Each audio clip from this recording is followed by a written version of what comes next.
Imagine being so dumb you blame the science instead of human comprehension of the subject. Hey everyone, welcome back to the channel. If you're new here, I'm Taylor and I help gardeners explore sustainable and regenerative growing techniques that save time and money in the long run, but that also deeply anger people across the globe. So in this video, I am gonna address a few of the biggest concerns that I hear from people regarding the stuff that we teach and the strongest criticism that I've received on this channel with regard to what we practice. And really, this is going to be a video answering some questions, but also I want to just give some perspective to where we are in the information economy, how we receive and process information in the age of AI, and also some ideas on how we might interact with other people on the internet in a way that's genuinely helpful. Now, to kick things off, I think I can categorize the critique or the pushback that I get on this channel into four main categories. And the first category is comments that are both unhelpful and just mean. These are comments like this one that we got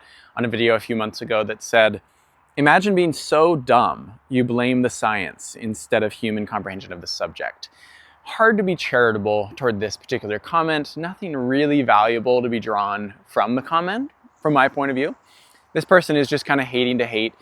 And I actually went to this particular YouTuber's channel and commented something really nice on one of their videos just to make them feel really bad. But the second type of critique is what I refer to as rude but useful. So an example of this would be something like, "Cool video, but he admits that he has no idea why his next step is really essential. That is the point that I realized that he's growing rice mold, blindly following some of their internet goofball." So this comment is a bit insensitive and assumes a lot about me and the video that I was making at the time. But it actually did give me some information about how I was being perceived in that video and gave me the chance to say, yeah, that seems relatively important, at least to that person. And so, here's another one that fits into that category. You make all these claims to the microbiology you're producing. Where's your microscope? How in the hell do you know what you're doing? Without verifying what you're doing, you're pretty worthless. So again, this comment is a tad bit insensitive and I'd say abrasive. I'm honestly not exactly sure why someone would get so upset with me sharing information on YouTube, even if they strongly agreed with it. And this is hard to see when you're getting attacked, but there is a valid point hidden in the abrasiveness. And I'm going to loop back around to this question in particular that this person raised later on in this video. One more comment that is in this rude but useful category is one that I received on one of our first videos ever. It says, "You lack the most elementary knowledge of plant nutrition." Now, it's been years since reading that comment, so I have a pretty easy time reading it now. But I think that was one of the first negative comments that we ever received from a video that we posted. And at the time, it was a bit challenging to hear. I really had to decide to be okay with it. And eventually I took an additional step and asked myself the question, is there something to be learned from that comment? See, I think what is really easy to do when receiving criticism, especially rude criticism, is to defend yourself and say, they're wrong, I'm right. But beyond making yourself maybe feel a little bit better about yourself, that doesn't really get you anything. And so getting called out in that comment gave me the chance to say, is there any truth to that? And when I asked myself that question, the answer that I came back with eventually was, yeah, probably.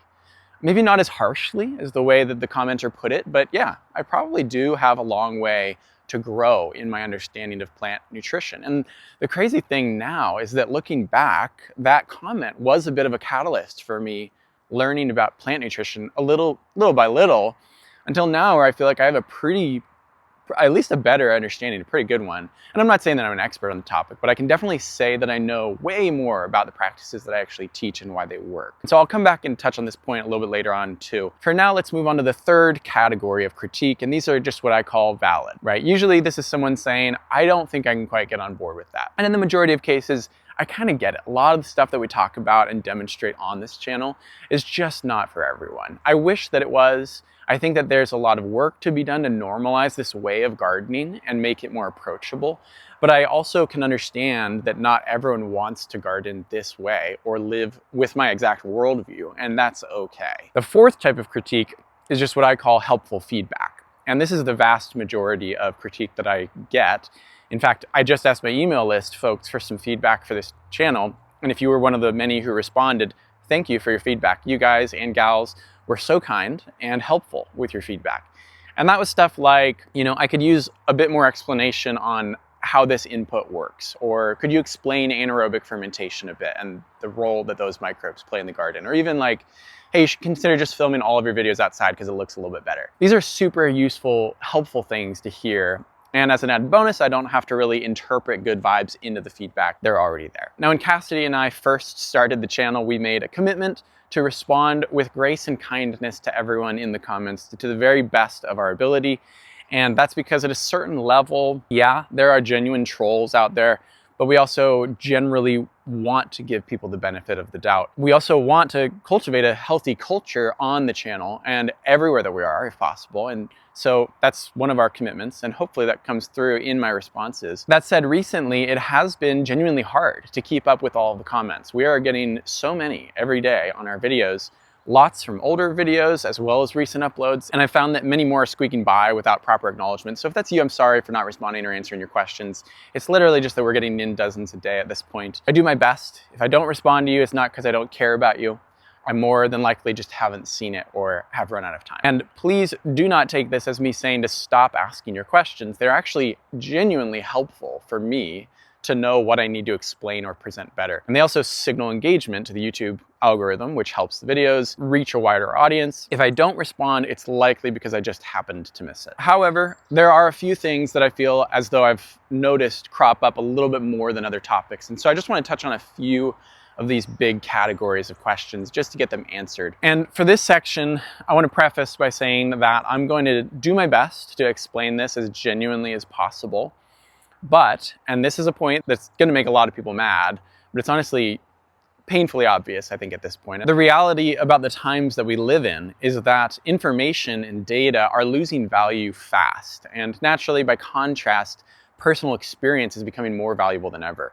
We're entering into the age of AI, and with AI, I don't know if you've experienced this or not, but the chatbot hallucinations are becoming very real. And more Google, which was once a very helpful tool, and still is, don't get me wrong, but it's starting to kind of fall prey to this as well, offering unhelpful, potentially misleading information via its AI features. And this is going to sound like a conspiracy theory to some of you, but many people are talking and kind of have been saying for some time now that we might be on the cusp of a digital dark age as we learn to manage the beast of AI, meaning that AI-generated information is going to start rapidly outpacing anything that real humans can generate or study or even glimpse. And the point that I want to make here is that you can listen to AI or the experts on the internet tell you all the answers. You can use the AI chatbots to teach you things and feed you information.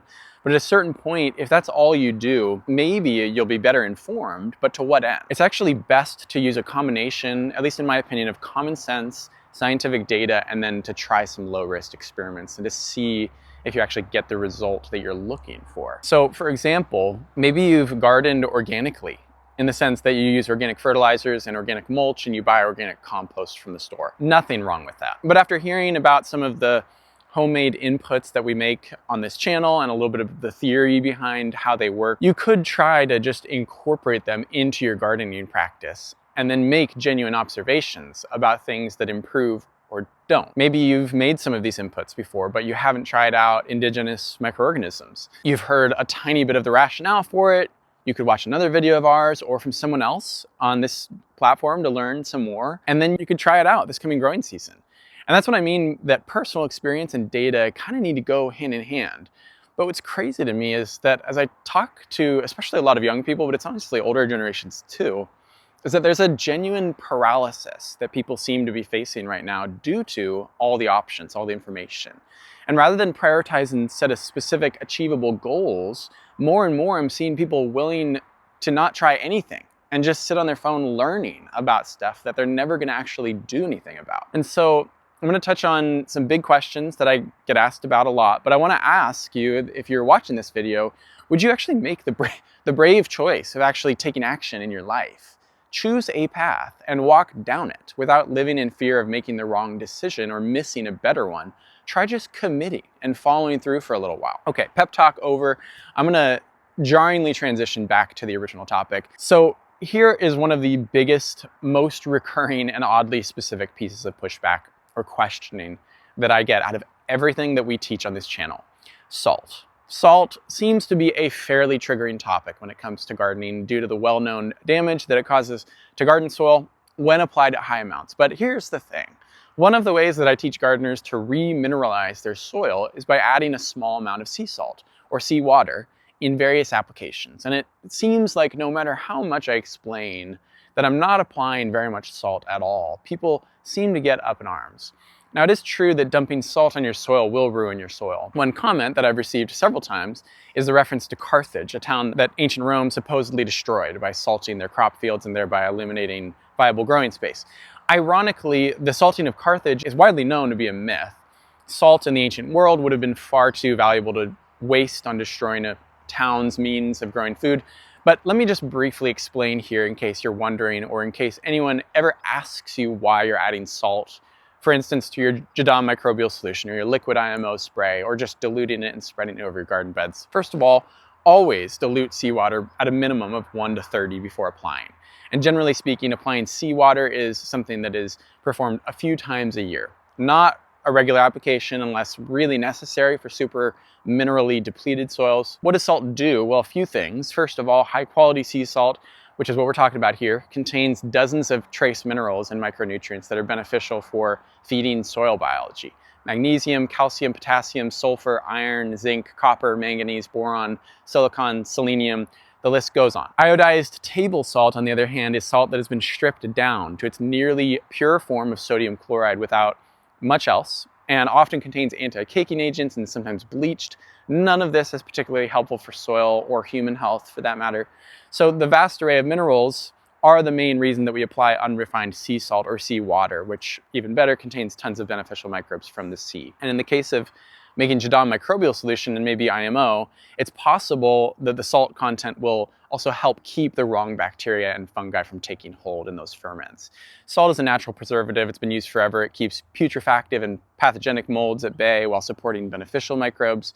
So yeah, that's salt. Shouldn't be a problem as long as you apply it sparingly and don't go overboard. Another topic that I mentioned earlier, and one that I haven't honestly heard from people as much as I would expect, is the topic of microscopy. And microscopy refers to the scientific field of studying objects, in my case, microorganisms, that aren't fully visible to the naked eye. I read a comment earlier from someone who perhaps genuinely wanted to see some microscope results from the inputs that I'm making. And here's the thing, to a certain extent, I totally get it. And I do too, which is why eventually we very likely will invest in a microscope so that we can show a bit more of the microbiology that we're cultivating, and so that we're able to look at the biology present in our soil at a more precise level. There are a few problems, however.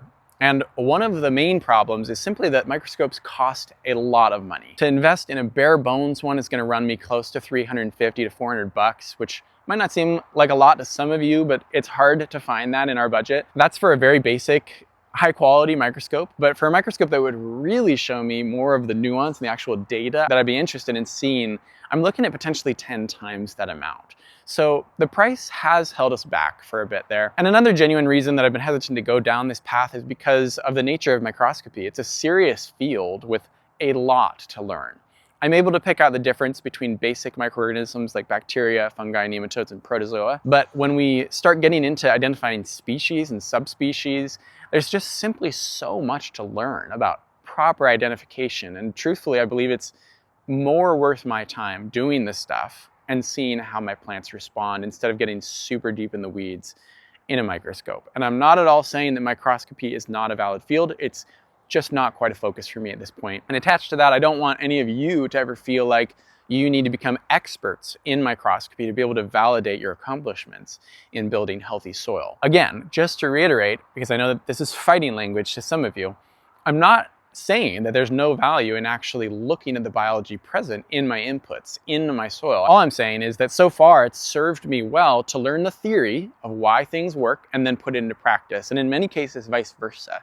Try something out, and if it works, do some research into why it might have worked. This is getting a little bit esoteric, so I'm going to wrap up this response to this particular feedback saying I intend on investing in a high quality microscope in the future.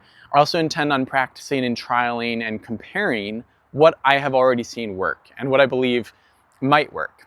and then showcasing that to y'all. And if you benefit from the explanations and the comparisons and the tutorials, then that would be great. How I want to conclude this section is by reiterating what I said at the beginning, that I believe personal experience and scientific backing need to go hand in hand. In the age of AI, it is going to become more and more common to hear false information and to encounter people emboldened to speak what they think is true simply because they made a ChatGPT query. But people are fallible, and I'm super fallible. I try to correct my mistakes when I believe I made one. I genuinely have no intention of ever intentionally misleading or misinforming you, despite what this person said in my response to comments about pine needles.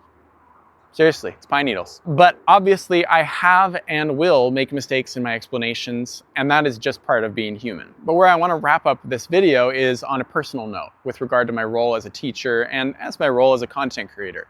It's an interesting thing being a YouTuber because the reality is I'm sort of straddling a line, and that line is between trying to provide genuinely helpful content for my existing viewers and subscribers, such as yourself, while also trying to reach more new people with this information. And so, whereas it might be genuinely appealing to some of you for me to make a video on a very specific, maybe mundane topic, I'm put in a position where I'm more likely to embed those topics in more widely appealing videos that will attract a bigger audience. And at the same time, a lot of questions that I get asked are things that I've addressed in other videos that we've made, but the person asking may just have not seen that video.